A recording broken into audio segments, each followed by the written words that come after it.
সুজি আর পাউরুটি দিয়ে সবচেয়ে সহজ আর মজাদার রেসিপিটি আপনারা তৈরি করে নিতে পারেন মাত্র 10 থেকে 15 মিনিটের মধ্যে। এখানে 1 কিলোর মতো দুধ নিয়ে নিয়েছি। দুধটাকে খুব ভালোভাবে জাল করে নিতে হবে। দুধটা খুব ভালোভাবে জাল হয়ে গেলে পুরের জন্য আমরা কিছুটা দুধ এখান থেকে তুলে নেব।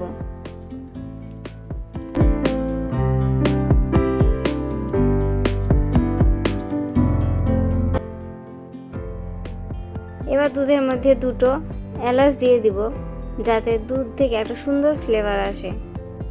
এলাচ দেওয়ার পর দুধটাকে খুব ভালোভাবে নেড়ে নিতে হবে। এরপর আমরা 1 কাপ মতো গুঁড়া দুধ ব্যবহার করব এবং দুধটাকে খুব ভালোভাবে নেড়ে নিতে হবে, না হলে দুধটা দলা পেকে যাওয়ার সম্ভাবনা থাকে। সেজন্য আমরা খুব ভালোভাবে নেড়ে দুধের সাথে মিশিয়ে নেব। দুধের সাথে খুব ভালোভাবে মিশে গিয়েছে এবং মালাটা অনেকটাই ঘন হয়ে গিয়েছে। এরপর আমরা এখানে 1 কাপ মতো কনডেন্স মিল্ক ব্যবহার করব। আপনারা চাইলে এখানে চিনি ব্যবহার করতে পারেন। কনডেন্স মিল্ক ব্যবহার করার ফলে মালাইটা অনেকটাই ঘন হয়ে গেছে। এটা ঘন করে জাল করে নিতে হবে। মালাইটা বেশ ঘন হয়ে গেছে। এই পর্যায়ে আমরা দুধে ভেজানো কেশরটি এখানে ঢেলে দেব। এর ফলে কালারটা খুব সুন্দর আসে। এবার খুব ভালোভাবে নেড়ে নিতে হবে। মালাইটা রেডি হয়ে গেছে। এবার চুলা আঁচটা বন্ধ করে দেব। সরি ভিউয়ার্স, ভিডিওটি স্কিপ হয়ে গিয়েছে। পুরটি বানানোর জন্য প্রথমে আমরা 2 চামচ ঘি নিয়েছি। ঘিয়ের মধ্যে 2টো এলাচ দিয়েছি। এরপর আমরা 1/2 কাপ সুজি দিয়েছি এবং সুজিটাকে খুব ভালোভাবে ভেজে নিতে হবে যতক্ষণ না পর্যন্ত কালার চেঞ্জ হচ্ছে। এরপর আমরা 1 কাপ মতো গুঁড়া দুধ দিয়ে দিয়েছি এবং এটাকে খুব ভালোভাবে নাড়তে থাকতে হবে যাতে তলায় লেগে না যায়।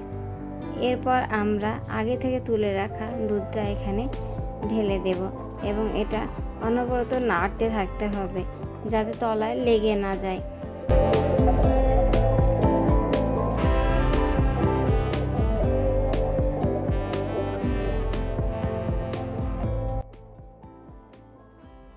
এখানে আমরা 1 হাতা মতো চিনি ব্যবহার করেছি।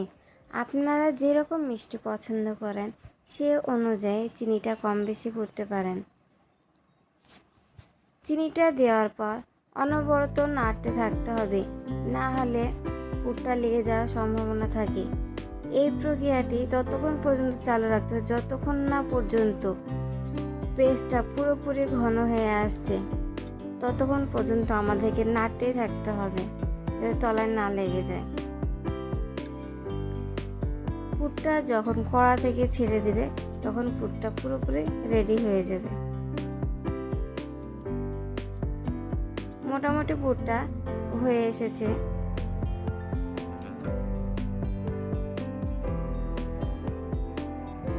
পুরটা পুরোপুরি রেডি হয়ে গেছে। এবার আমরা পুরটাকে ঠান্ডা করার জন্য 10 মিনিট রেখে দেব। এই সময় আমরা ব্রেডগুলোকে রেডি করব। ব্রেডটাকে প্রথমে আমরা খুব পাতলা করে বেলে নেব।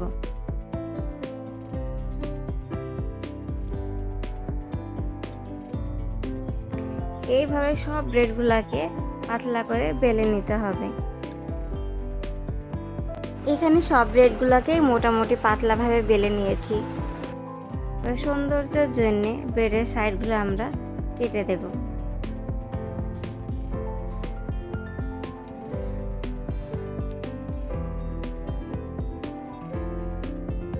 সাইডের অংশগুলো আমরা ফেলে দেব না, এগুলো দিয়ে আমরা ব্রেড গাম বানিয়ে নেব।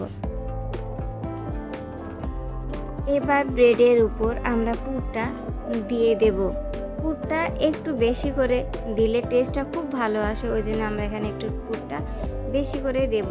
পুরটা দেওয়ার পর খুব ভালোভাবে রোল করে নিতে হবে।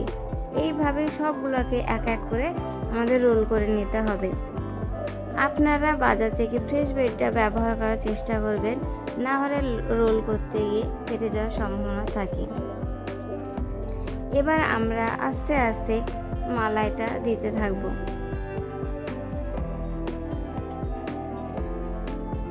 পুরো মালাইটা এইভাবে আমরা দিয়ে দেব। এখানে টেস্ট এবং সৌন্দর্যের জন্য কিছু ড্রাই ফ্রুট অ্যাড করব। এটা দেখতে যতটাই সুন্দর, খেতে ততটাই টেস্টি। এটা অতিথি আপ্যায়নের জন্য খুব কম সময়ের মধ্যে আপনারা বানিয়ে নিতে পারেন।